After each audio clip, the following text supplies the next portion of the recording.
Premium triplex villas at Kollur, APR Projects.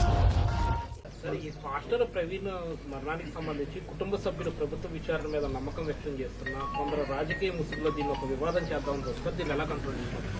నేను గతంలో కూడా చెప్పాను, మాతో ధీటుగా పోటీ పడలేక కుల మత ప్రాంత విభేదాలు రెచ్చగొట్టి రాజకీయ లబ్ధి పొందాలనేది వైకాపా లక్ష్యం. దాంట్లో మీకు ఎలాంటి సందేహం అవసరం లేదు. పాస్టర్ ప్రవీణ్దే కాదు, ముందు కూడా ఇలాంటి అనేక డ్రామాలు వాళ్ళు చేస్తారు. ప్రజలందరూ అప్రమత్తంగా ఉండాలి. అనేక డ్రామాలు చేస్తారు. ఇప్పుడు ప్రభుత్వం ప్రతి ఇష్యూని సీరియస్ గా తీసుకుంటుంది, దర్యాప్తు చేస్తుంది. ఒకవేళ ఎవరైనా తప్పు చేస్తే వాళ్ళు వదిలిపెట్టే ప్రసక్తే ఉండదు ఈ ప్రభుత్వంలో. ఎవరైనా ఉన్నాయి, టీడీపీ వాళ్ళు అవ్వచ్చు, వైకాపా వాళ్ళు అవ్వచ్చు, జనసేన వాళ్ళు అవ్వచ్చు, బీజేపీ వాళ్ళు అవ్వచ్చు, ఎవరిని అవ్వచ్చు. ఎవరిని వదిలిపెట్టదు. తప్పు చేస్తున్న మటుకు ఎవరిని వదిలిపెట్టదు ఈ ప్రభుత్వం. అది చాలా క్లారిటీగా లా అండ్ ఆర్డర్ విషయంలో గౌరవ ముఖ్యమంత్రి గారు చాలా క్లియర్ గా ఉంది. అవునండి, ఎందుకు పని చేయకూడదండి? ఎందుకు పని చేయదండి? రెడ్ బుక్ లో ఏముంది? ఎవరైతే చట్టాన్ని ఉల్లంఘించి ప్రజల్ని కార్యకర్తలను ఇబ్బంది పెట్టారో వాళ్ళు వదిలిపెట్టనన్నాను. అంటే వాళ్ళు చట్టాలు ఉల్లంఘించినట్టే కదా. చట్టాలు ఉల్లంఘించిన వాళ్ళపైన యాక్షన్ తీసుకున్నాం. అదే రెడ్ బుక్.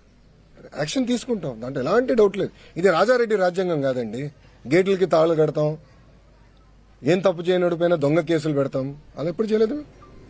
ఈరోజు జగన్మోహన్ రెడ్డి గారు ఫ్రీగా తిరగట్లేదు. Z+ సెక్యూరిటీ ఉందండి. అరే పవన్ అన్న కన్నా ఎక్కువ సెక్యూరిటీ ఉంది ఆయనకి. భలే ఉన్నారు.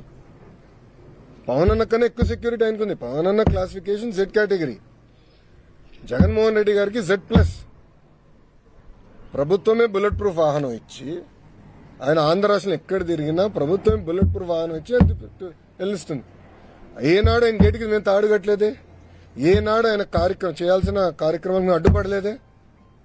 పర్మిషన్ ఇవ్వడం మేము పోలేదే. ప్రభుత్వం చాలా క్లియర్. ప్రజాస్వామ్యంలో ఆయన చెప్పాల్సిన చెప్పుకోనండి, దాన్ని ఎట్లా తిప్పుకోవటం మాకు తెలుసు.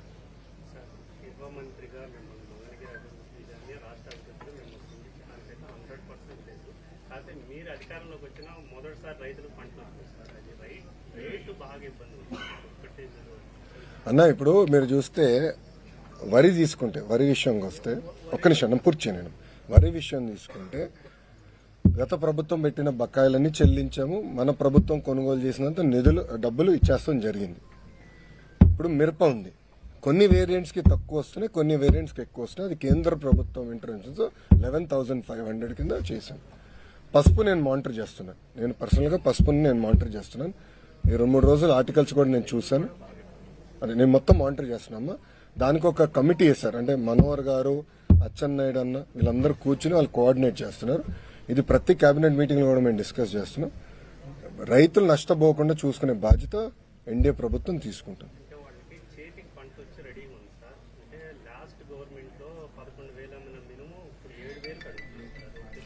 అమ్మా ఇప్పుడు ఏమైందంటే అది మార్కెట్ ఫ్యాక్టర్, ప్రభుత్వాలు కాదు, అది మార్కెట్. అంటే పంట ఎక్కువ వచ్చిన తర్వాత ఏమైందంటే దానివల్ల ధరలు పడిపోతున్నాయి. సో దాన్ని స్టెబిలైజ్ చేయాల్సిన బాధ్యత ఎన్డీఏ ప్రభుత్వం అయింది. అది తప్పనిసరిగా మేము చేస్తాం. దాంట్లో ఎలాంటి డౌట్ లేదు. రైస్ చెప్తాం. మంచి రోజులు చూసుకుని చేయాలి కదండి. సో ఒక్కొక్కటి చేసుకుంటూ వెళ్తున్నాం. త్వరలో దానికి శంకుస్థాపన వేస్తాం.